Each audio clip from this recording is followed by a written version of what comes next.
Así que bueno, sin más preámbulos, aunque vamos a estudiar el libro de Nehemías, esta vez vamos a leer o vamos a dar como fundamento el libro de Efesios. Así que busquen su Biblia, el libro de Efesios 4, 1 al 3 y luego brincamos al versículo 15 y 16. Efesios capítulo 4. Efesios capítulo 4, versículo 1 al 3 y después brincamos al 15 y 16. Cuando diga lo tengo, diga amén. Cuando lo tenga, diga amén, quise decir. De todas maneras está ahí en la pantalla, así que para los que no tienen su Biblia pueden leer también con nosotros ahí. Pero dice de la siguiente manera, vamos a leer. Y dice: yo pues, prisionero del Señor, os exhorto a que viváis de una manera digna del llamamiento con que habéis sido llamados, con toda humildad y mansedumbre, con paciencia, soportándonos unos a otros en amor, esforzándonos por preservar la unidad del Espíritu en el vínculo de la paz. Versículo 15 dice: sino que hablando la verdad en amor, crezcamos en todos los aspectos en aquel que es la cabeza, es decir, Cristo, de quien todo el cuerpo, estando bien ajustado y unido por la cohesión de las coyunturas, proveen conforme al funcionamiento adecuado de cada miembro, produce el crecimiento del cuerpo para su propia edificación en amor. Amén. Bueno, y para los que se están uniendo a esta serie, voy a dar un pequeño preámbulo. Estamos hablando del libro de Nehemías y cuando hablamos el principio de la serie, estábamos refiriendo a Nehemías como el copero del rey y hablamos de la importancia de ese papel, de ese rol, de ese título que él tenía. Él era no solamente era una persona de confianza para el rey, pero se cree que era una persona de una posición, si se quiere considerar hasta política, pues él estaba prácticamente cercano al rey, era de alta confianza del rey, estaba involucrado en diferentes reuniones, tenía información de alto calibre. ¿Por qué? Porque él era un hombre de confianza. No solo eso, pero también su trabajo era un trabajo muy riesgoso, porque su papel era mantener al rey vivo. Entonces él tenía que probar todos los banquetes y toda la comida y todo lo que el rey se iba a comer o a beber. Antes de que llegara el rey tenía que ser probado por el copero. Quiere decir que el copero estaba a cargo de la cocina, estaba a cargo de muchas personas. Era una persona de posición, era un supervisor, era una persona que estaba a cargo de mucho. Se le había confiado mucho. Pero Nehemías tenía algo que era muy interesante y era que él tenía amor por su tierra. Aunque él no nació en Jerusalén, él no nació en Israel, él fue uno de los hijos del cautiverio. Él nació en el cautiverio porque el pueblo de Israel fue tomado por el gran imperio de Babilonia y después Babilonia fue conquistada por Persa. Y luego ellos crecieron durante esos 70 años que ellos estuvieron allí como esclavos. Allí creció mucha población, muchas nuevas personas y entre ellos estaba Nehemías. Pero sus padres hicieron un buen trabajo en pasar la fe a Nehemías y él creció con celo por Dios, conociendo a Dios y celo por su pueblo y por su tierra. Y ese celo lo llevó a tener una carga. Hablamos de que él sintió un yugo en él que no era de todo el mundo. Él sintió una carga por su gente. Y cuando se enteró que Jerusalén, después de más de 90 años que ellos habían sido ya enviados a que fueran a recuperar su tierra y que las paredes y las murallas no se habían formado, no las habían levantado y le dijeron que estaban todavía en ruina, que no había protección, que el pueblo de Israel estaba en vergüenza delante de todas las naciones. Eso lo llenó de mucho dolor y sintió una carga tan grande por su pueblo que no podía quedarse allí sentado sin hacer nada. Esas cargas que a veces Dios pone sobre uno, donde uno no puede estar en paz, uno siente que uno tiene que actuar para ayudar o para beneficio de alguien más. Así se encontraba Nehemías. Y comenzó a orar y a buscar el rostro de Dios y ayunar, ¿no? Ayunar es una cosa impresionante. Cuando tú ayunas, tú escuchas a Dios de una manera diferente. Dios te habla y no tienes tantos ruidos a tu alrededor que te hacen confundir la voz de Dios por tu propia voz o por la voz del enemigo o por la voz de otras personas. Entonces él comenzó a ayunar y Dios comenzó a hablarle. Y pasaron 4 meses, ¿no? Cuando él recibió la noticia era más o menos diciembre. Y no fue sino hasta abril cuando él decidió, después de haber orado y buscado por Dios y buscado a Dios para saber qué hacer, Dios le dio paz y le dijo: es tiempo, tienes que hacerlo, no puedes evitar este llamado. Y llega un momento en la vida en que uno llega a una encrucijada, ¿no? Y llega un momento en que ya uno no puede seguir corriendo de Dios. Ya uno no puede seguir dándole la espalda a Dios, ya uno no puede seguir escondiéndose de Dios. Llega un momento en la vida donde Dios te va a apretar en una pared y decir: es hora, tienes que tomar la decisión. Todo lo que yo he puesto en ti, ahora es el tiempo de usarlo, ahora es el tiempo de salir. Así que allí se encontró Nehemías. Y dice que él estaba tan triste porque no sabía qué hacer. Su pueblo, la carga del sufrimiento de su pueblo estaba sobre sus hombros. Y se acercó al rey y dice la Biblia que tenía una cara triste. Y eso era una mala, no era bueno hacer eso delante del rey. De hecho, cuando alguno de los coperos o de las personas que se presentaban delante del rey tenían una actitud que no era agradable al rey, era su último día. Era muy posible que salieran sin cabezas, condenados o simplemente matados a espadas.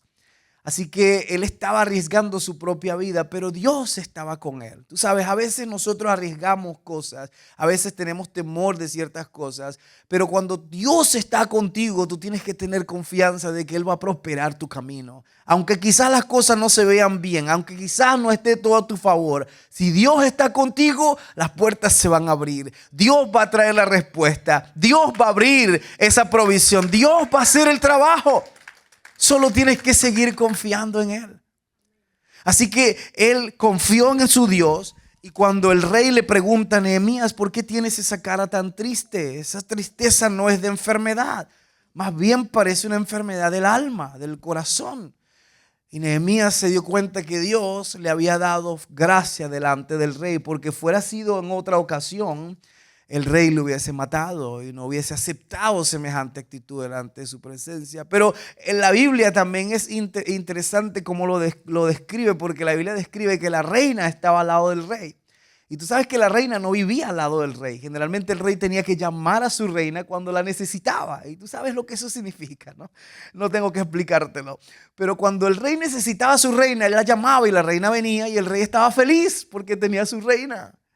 Tenía su premio, tenía su galardón y su corazón estaba alegre. Y ese momento estaba la reina con él. Y Dios elige el momento en el que el rey iba a estar con la mejor actitud para traer a Nehemías y presentarle la petición de su vida. Decirle: rey, tengo esta tristeza porque mi pueblo, mi gente está en vergüenza.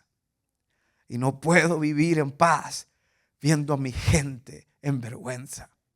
Y sintió la carga por su gente. Sintió la carga por esos niños y niñas, jóvenes, familias que estaban allí perdidos, expuestos. Tú sabes, esa carga que deberíamos tener nosotros por nuestros hermanos, hermanas, familiares o amigos que están perdidos, que no conocen a Dios, que si mueren hoy van a ir al infierno. Esa carga que deberíamos tener todos por las personas que no están caminando con Cristo, que alguna vez en su vida estuvieron en iglesia, estuvieron apasionadas por Dios, pero hoy por alguna razón sus pasiones han cambiado y sus enfoques son diferentes. Deberíamos sentir dolor también por ellos. Así que Nehemías tenía dolor por ellos y por eso se atrevió a hablar con el rey, se atrevió a hacerlo lo que podía causarle la muerte. Pero cuando él estaba decidido, Vimos la semana pasada que él tomó una decisión sin retorno. Él dijo, yo voy porque voy y no vuelvo a esta condición de saber que mi pueblo está en decadencia y yo no hacer nada. Así que Nehemías habla con el rey y le dice qué es lo que sucede, y como halló gracia delante del rey, el rey le dice, ¿qué quieres que haga por ti? ¿Cuál es tu petición? Y yo hablaba el domingo pasado, ¿cómo se vería eso? Que Dios se presente, usted se presente delante de Dios y Dios lo mire, y en vez de juzgarlo y condenarlo y lanzarlo al infierno, lo mire con ojos de amor y con ojos de ternura y le diga, Yami, ¿qué puedo hacer por ti? Imagínese eso. Su Heidi, ¿cómo puedo bendecirla hoy? Imagínate a tu Dios y Rey, Señor, diciendo, Juan, ¿qué petición tienes para mí hoy? Pide lo que sea. Hasta la mitad de mi reino te lo doy. Así entonces el rey le dio favor a Nehemías, y Nehemías le dijo, necesito ir a mi tierra y restaurar las murallas de mi ciudad. Él ni siquiera había estado en Jerusalén, pero él quería ir porque tenía una carga en su corazón por su gente. Así que decidió, y dice la Biblia que el rey le dio favor, le dio protección, le dio provisión, envió un ejército de soldados con él para que atravesara todos los gobiernos que iba a atravesar antes de llegar a Jerusalén, para que no lo atracaran, para que no lo robaran, para que no lo mataran. Le envió protección, porque cuando Dios está contigo, Dios te va a proteger del mal.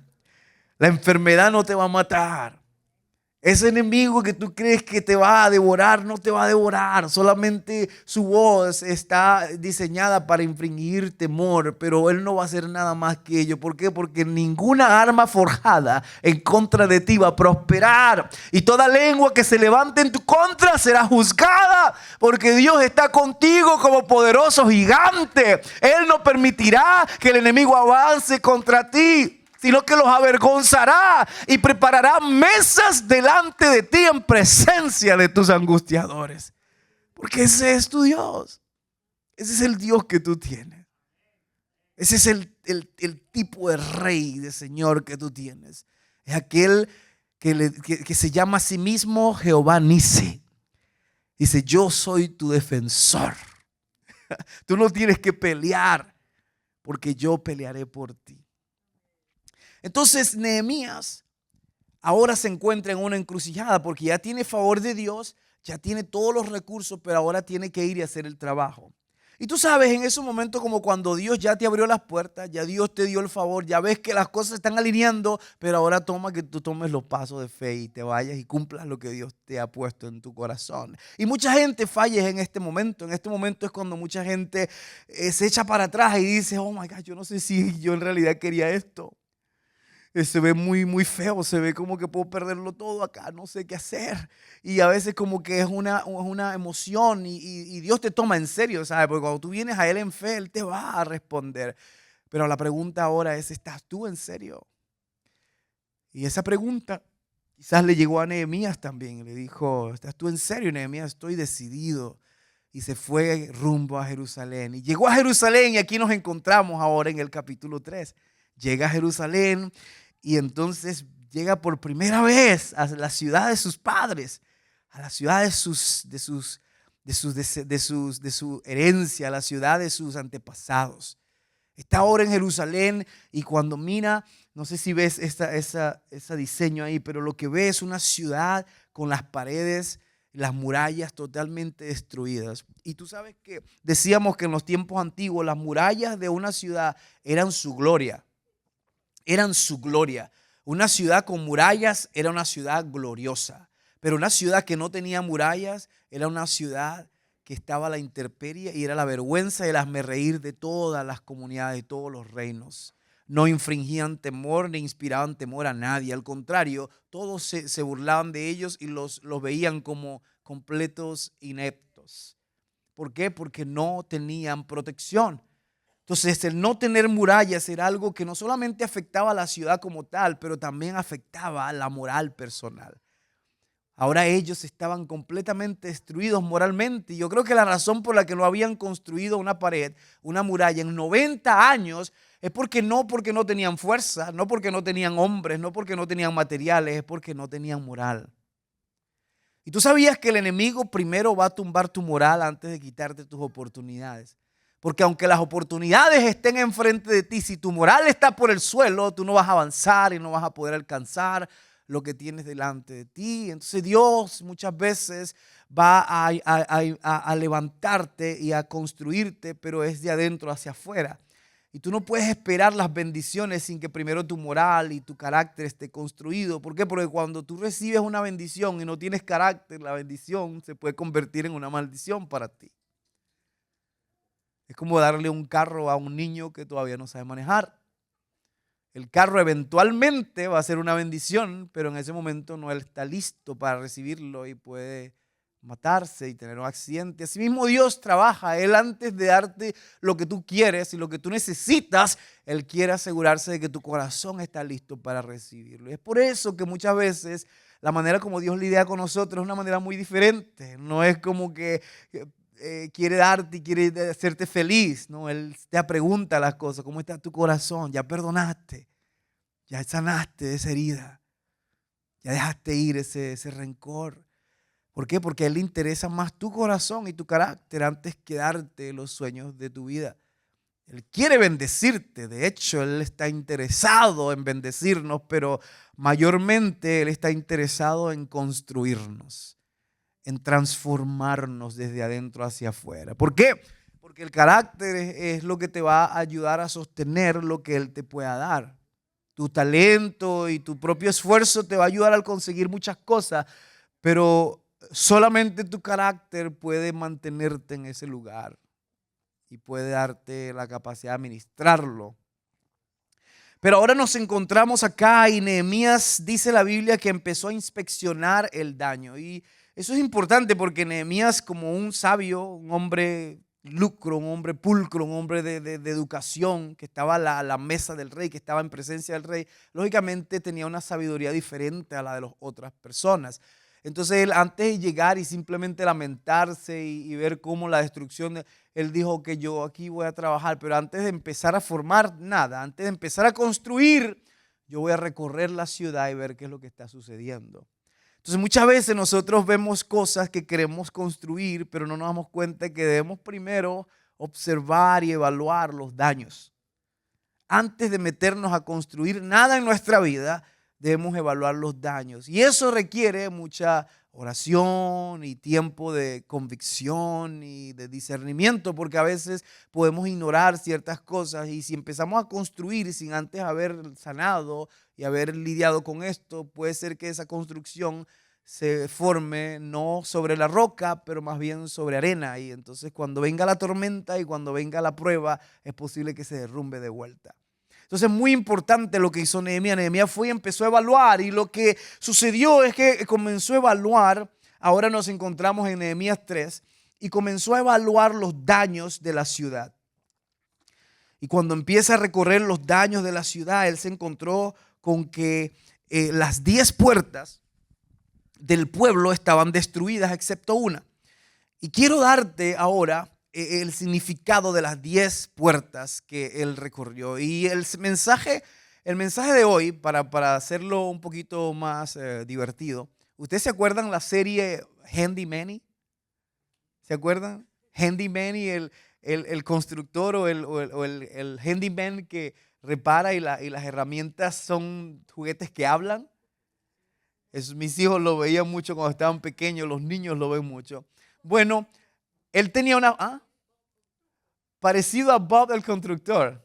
Bob el constructor, pero es otra versión, pero es Handy Manny, que hablaba español también. Y resulta que él tenía una frase, y la frase era: manos a la obra. Entonces el mensaje de hoy se llama manos a la obra. Handy Manny. Manos a la obra. Entonces vamos a hablar acerca de las 10 puertas. Y quiero darte algo que espero que te lo lleves y que te ministre bastante. Vamos a empezar con la primera puerta, porque Nehemías empezó a recorrer las puertas y empezó por la primera. Y la primera fue la puerta de las ovejas. Diga conmigo, la puerta de las ovejas. Y yo quiero decirte que en la Biblia, desde Génesis hasta Malaquías, está la persona de Jesucristo en todos lados. Tú lo puedes ver en personajes específicos como Moisés, Josué. Tú lo puedes ver en personajes como José. Tú lo puedes ver esos atributos que te llevan a mirar a Cristo en ellos, pero también ciertas cosas que te llevan a mirar a Cristo. Y en este caso vamos a recorrer estas 10 y vamos a ver cómo estas 10 puertas estaban predicando el evangelio desde mucho antes, años antes de que Jesús incluso fuera profetizado. Entonces la primera puerta es la puerta de las ovejas en Nehemías 3:1. ¿Tú sabías que cuando Jesús estaba en la tierra y la mayoría de las veces que entró a Jerusalén lo hizo por las puertas de las ovejas? Cada vez que él iba a Israel, la mayoría de las veces que usaba, la puerta que usaba era la puerta de las ovejas. Esta puerta de las ovejas era diseñada para pasar las ovejas, por eso se llamaba la puerta de las ovejas. Era la puerta por la que pasaban los corderos para el sacrificio en el templo. Mira el simbolismo tan hermoso. Era donde pasaban los corderos que iban a ser sacrificados en el templo. Y Jesús, nosotros entendemos que Él es el Cordero de Dios que quita el pecado del mundo. De manera que desde años y años atrás ya se estaba predicando del Cordero de Dios que iba a quitar el pecado del mundo. Ahora, la siguiente puerta, él después hace una evaluación y se va a la segunda puerta que estaba destruida. La segunda puerta era la puerta del pescado. Diga conmigo, pescado. La puerta de pescado era esta puerta donde los pescadores que venían del lago vendían su mercancía y entraban, y allí era donde llevaban su mercancía y sus peces al mercado y poder venderlo y comercializar. Interesantemente, Jesucristo fue al lago y convenció a unos pescadores a que lo siguieran, y una de sus frases célebres fue cuando le dijo a Pedro y a Juan y a Jacobo, y le dijo: síganme y yo los haré pescadores, pero de hombres. Entonces esa puerta, la puerta del pescado, Jesús representa esta puerta como el pescador de hombres. ¿Qué significa eso? Representa el llamado a evangelizar, el llamado a hablar las buenas nuevas de salvación, porque Jesús llamó a sus discípulos a ser pescadores de hombres, como trayéndoles las buenas nuevas de salvación. Luego nos encontramos con la tercera puerta, que era la puerta vieja. Diga conmigo, vieja. Esa fue la tercera puerta en Nehemías 3:6. Y básicamente esta puerta simboliza la vida eterna que Jesús ofrece para todos aquellos que creen en Él. ¿Te acuerdas que la Biblia dice en Juan 3:16 que de tal manera amó Dios al mundo que ha dado a su Hijo unigénito para que todo aquel que en Él crea que no se pierda, mas tenga vida eterna? Bueno, la Biblia también se refiere a Jesús como el anciano de días. Es decir, el anciano de días. Y esta puerta vieja representa también al anciano de días. Simboliza la verdad eterna y a Jesús como el anciano de días. También lo representa, según Daniel 7:9, como la sabiduría de Dios que no cambia, que permanece para siempre. La cuarta puerta que nos encontramos es la puerta del valle. Recuerda, Nehemías estaba recorriendo los daños de las murallas y se iba encontrando con todos los daños y estaba tratando de evaluar qué tan dañada estaba la muralla y las puertas para poder saber cómo iban a ejercer el trabajo de reconstruirla. Entonces, ¿qué sucede? Que él se encuentra ahora con la puerta del valle. Esto está en Nehemías 3:13. Ahora, ¿qué sucedía en la puerta del valle? Bueno, en la puerta del valle representa el sufrimiento y la humildad, representa las cargas. Tú sabes que el valle en la Biblia se habla de las montañas y los valles. Quizás nosotros tengamos un concepto de valle como un un lago verde con flores y bien bonito, pero cuando la Biblia habla de valle, ¿se acuerdan cuando David dice en la palabra, el Salmo 23, aunque ande en valle de sombra de muerte, no temeré mal alguno? El valle en la Biblia siempre es relacionado a las pruebas, a los momentos difíciles de sufrimientos. Entonces, cuando la Biblia habla de que la puerta del valle es una de las puertas que estaba también representada en las murallas, se refiere a Jesús como ese siervo humilde que fue capaz de pasar por sufrimiento, de pasar por el tipo de castigo que él hizo y de poder ser sacrificado y hacerlo todo esto en humildad de corazón. La Biblia dice que no escatimó el ser igual a Dios, sino que se despojó a sí mismo y se hizo como un hombre obediente aún hasta la muerte y muerte de cruz. Ese es el tipo de Dios que usted y yo tenemos, que fue capaz de pasar por los valles de sombra de muerte. La siguiente puerta que nos encontramos es la puerta número 5 en este caminar, evaluando las puertas, y es la puerta del muladar. Diga conmigo, muladar. Bueno, en esta puerta del muladar, esta puerta era donde se llevaba la basura y donde se tiraban los desperdicios. La puerta del muladar era donde el pueblo de Israel, usted sabe cuando usted acumula su basura y la pone afuera para que venga el lugar, ¿verdad? El camión. Bueno, yo recuerdo cuando yo vivía en Venezuela, nosotros no teníamos un camión que pasaba por enfrente de nuestra casa. Nosotros teníamos que agarrar todas las basuras nuestras y llevarlas a un lugar específico donde pasaba un camión. ¿Y quién se identifica conmigo? Y allí era donde recogían la basura. Lo que tomaba era un fuerte trabajo nuestro, porque teníamos que colectar la basura en nuestras casas y deshacernos de ella, ¿sí? Y yo creo que esta es una fotografía preciosísima acerca de lo que nosotros debemos hacer en nuestra vida. Cada uno de nosotros necesitamos una puerta de muladar. Diga conmigo, muladar. Una puerta donde nosotros nos quitemos esas malicias, nos quitemos esas cosas malas que tenemos, esas malas mañas, esas malas actitudes, esas malas respuestas, ese pecado oculto o esa situación que en realidad no le agrada al Señor. Necesitamos tener un lugar como el muladar donde podamos tirar la basura. Pero ¿qué crees? Que ese muladar es representado por Jesús, porque la Biblia dice que Él cargó en su cuerpo todas nuestras iniquidades, nuestros pecados, nuestra falta, nuestra basura. Él se convirtió en la puerta del muladar por ti, por mí, para que entonces, en vez de nosotros cargar nuestra basura, Él la cargó en sus hombros y la clavó en la cruz por ti, por mí. Entonces, esta puerta es Jesús como nuestro portador de pecados.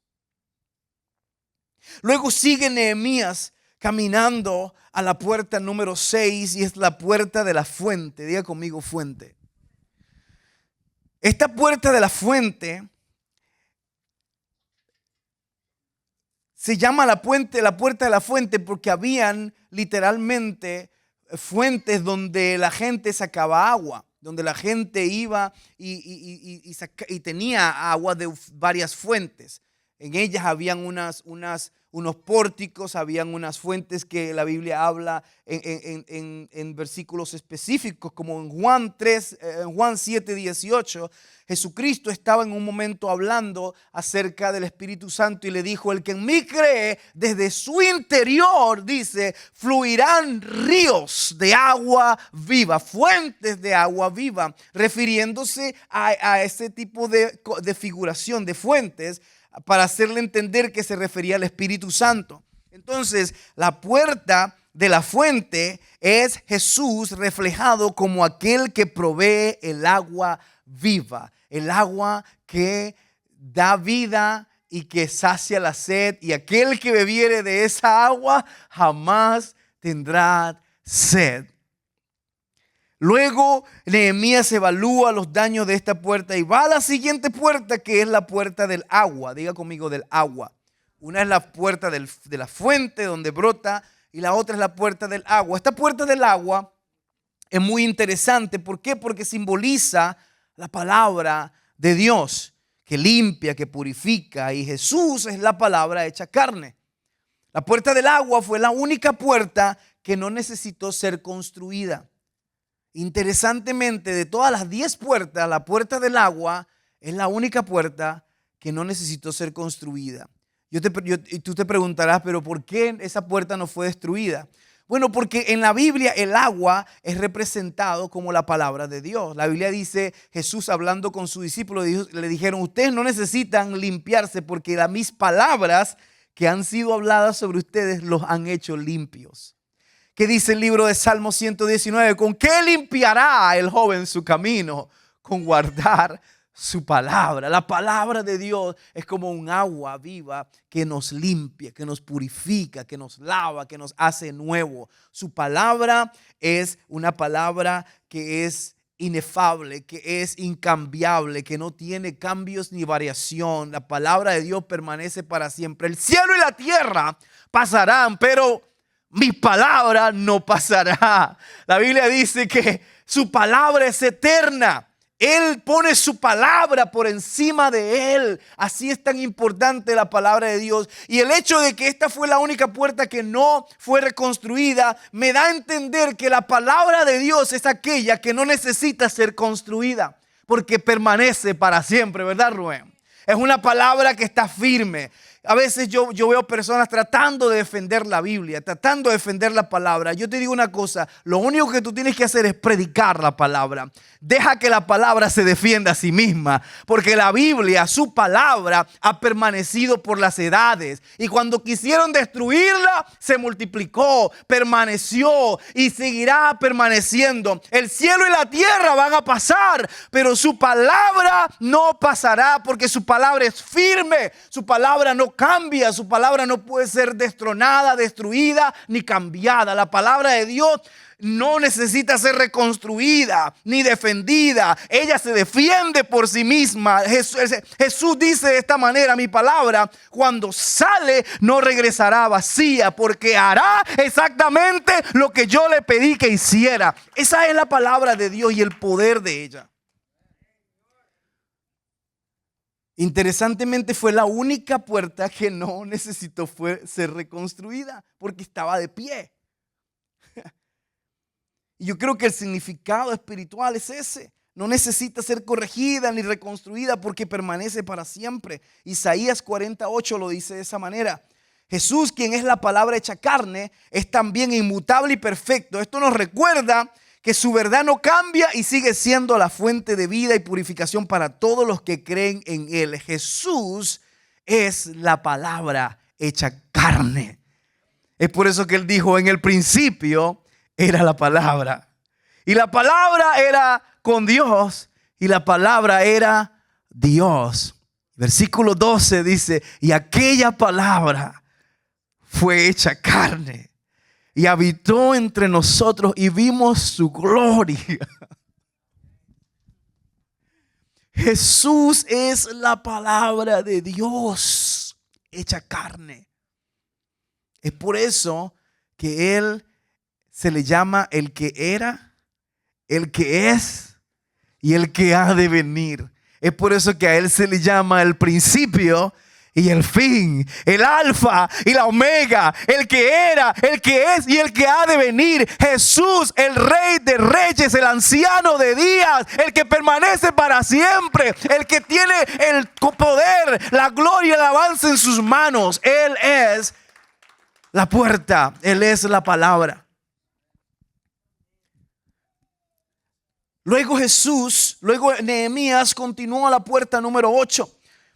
Y esta puerta era la puerta de los caballos. Esta puerta era muy interesante porque tú sabes que en los tiempos antiguos, cuando los pueblos tenían guerras, pues el rey se montaba en su caballo blanco, en su caballo negro, no sé qué color tenían, pero usaban mucho el blanco, y se ponía con todos sus soldados y salían por la puerta de los caballos, porque era la puerta de la guerra. Era allí donde el rey salía e iba a enfrentar a sus enemigos. Interesantemente, era también por la puerta en la que el rey regresaba. Pero también había un simbolismo interesante. Cuando el rey venía en son de guerra, venía en un caballo. Pero cuando el rey venía en son de paz, venía en una mula o en un burro. Esta es la razón por la que cuando Jesús vino y entró por la entrada triunfal en Jerusalén, la Biblia dice que él vino y vino montado en un ¿qué? En un pollino. ¿Por qué? Porque él no vino a juzgar el mundo, pero vino a salvarlo y vino a predicar la paz de Dios. Que cuando el mundo estaba perdido, él dijo paz a los hombres y buena voluntad. ¿Por qué? Porque él había llegado. Él vino a predicar la paz. Es la diferencia entre el caballo y la mula. Entonces, la puerta de los caballos representa a Jesús como el rey conquistador, relacionada con la guerra y la victoria. Jesús regresará como rey de reyes y señor de señores. ¿Tú sabías que es esta puerta donde de hecho ahora mismo la tienen bloqueada? Y los judíos de antaño la bloquearon porque de acuerdo a las profecías esa es la puerta por donde el Mesías regresaría. Entonces ellos decidieron bloquearla porque no van a permitir que el Mesías regrese. ¿Será que pueden parar que el Mesías regrese? Yo creo que no. Pero el Mesías va a regresar. De hecho, la puerta oriental o la puerta que le llaman la Isque o la puerta oriental, es esta la puerta que está bloqueada, perdón, no la puerta anterior, me refiero a esta. La puerta oriental es la puerta que está bloqueada porque ellos quieren prevenir que Jesús venga. Pero la Biblia dice que Jesús es el rey que regresa y va a entrar por la puerta oriental. Entonces, esta puerta está profetizada como el lugar por donde Jesús regresará, de acuerdo a Zacarías 14:4. Y ahora hay una última puerta antes de terminar el recorrido que Nehemías se detiene, y es la puerta de la inspección. Diga conmigo, inspección. Esta está en Nehemías 30:31. Esta puerta de inspección era prácticamente donde cualquier persona que venía a la ciudad tenía que ser chequeado en esa puerta. Si tú venías como visitante, como un extranjero, tú tenías que entrar por esa puerta y ser requisado por los soldados israelíes, y tenías que asegurarse de que todo estaba chequeado y de que estabas en orden y de que podías entrar a la ciudad. Entonces, en esta puerta es interesante. ¿Y por qué se refleja a Jesús en esta puerta? ¿Por qué? Porque Jesús es últimamente el juez de jueces y el Señor de señores. De hecho, la Biblia dice en 2 Corintios 5:10 que todos nosotros no tendremos que comparecer delante del tribunal de Cristo. De manera que todos nosotros tendremos que comparecer delante del tribunal de Cristo. Y ese tribunal de Cristo muchas veces puede causar un poquito de temor porque uno piensa, Dios mío, ¿y qué va a suceder allí?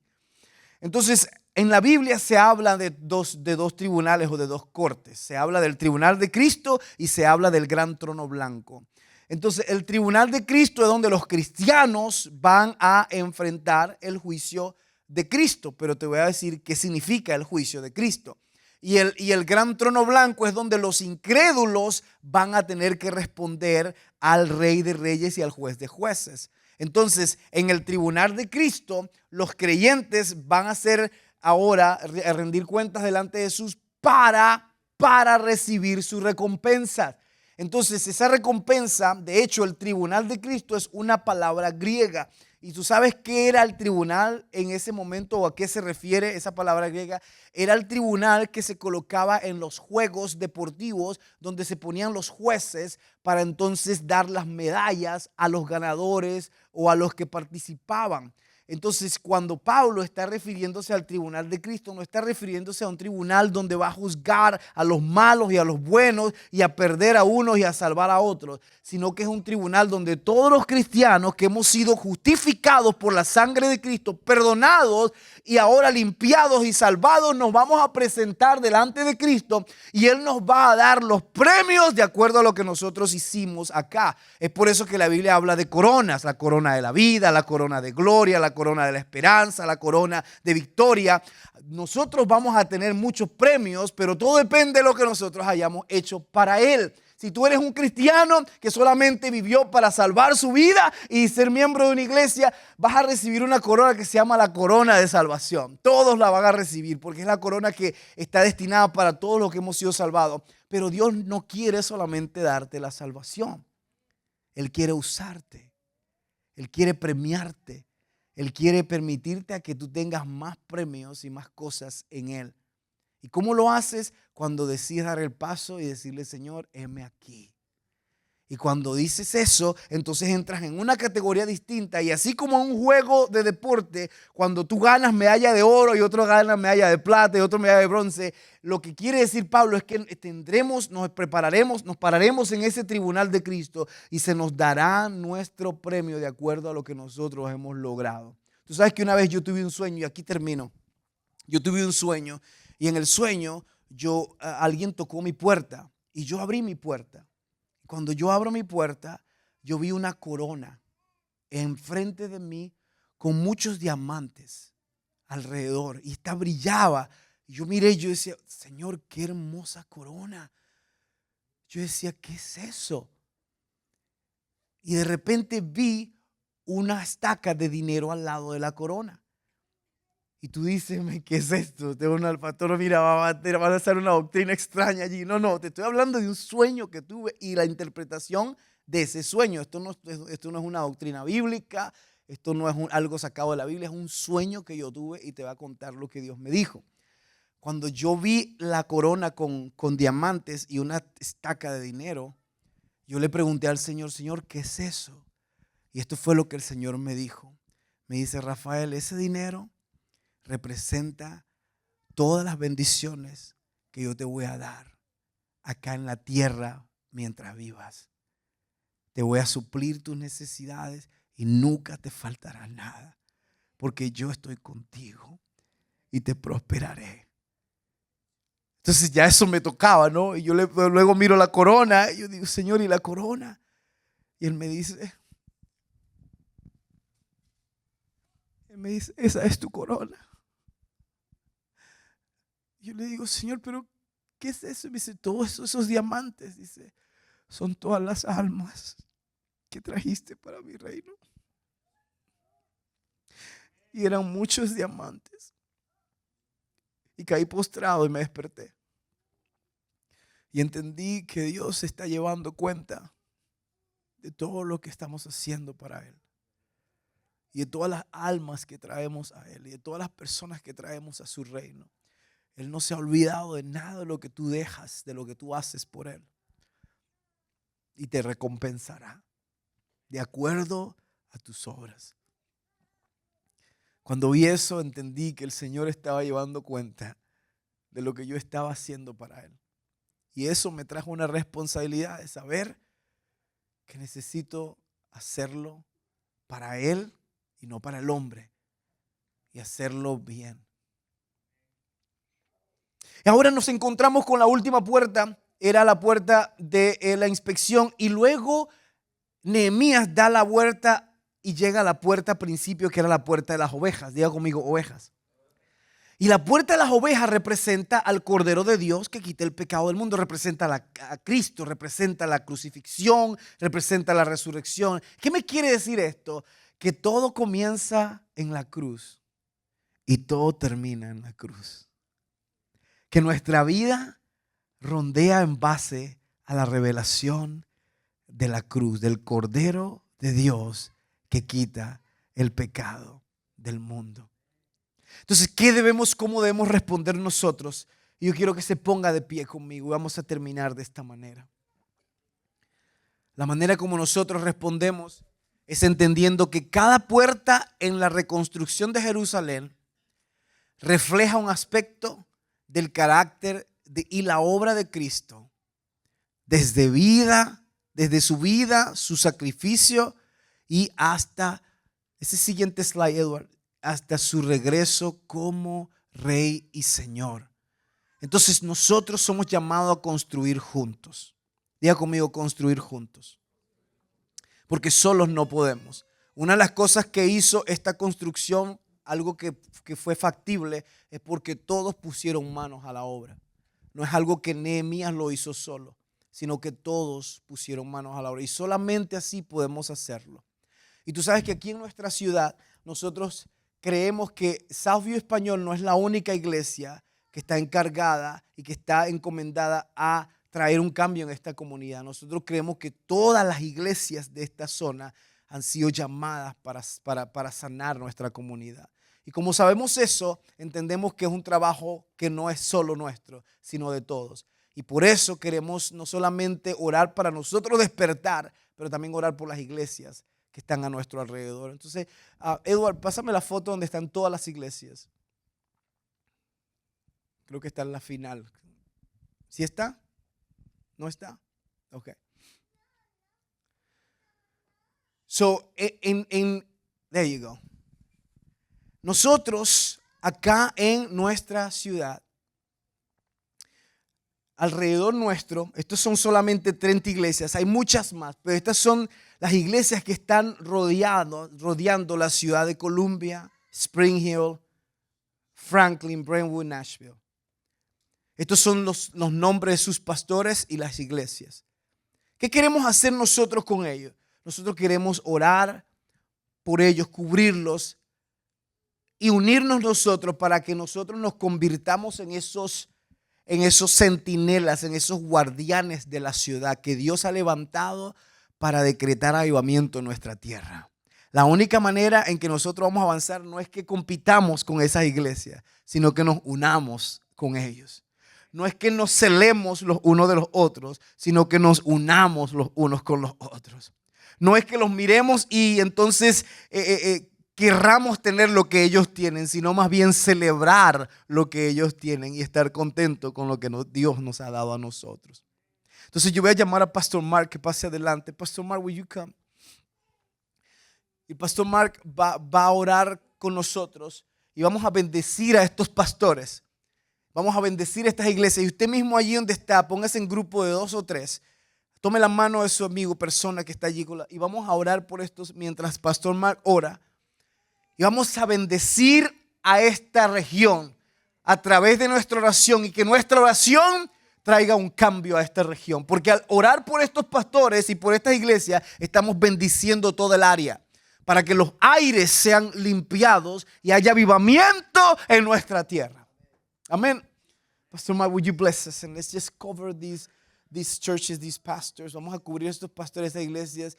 I'm saying that if we pray for them, they represent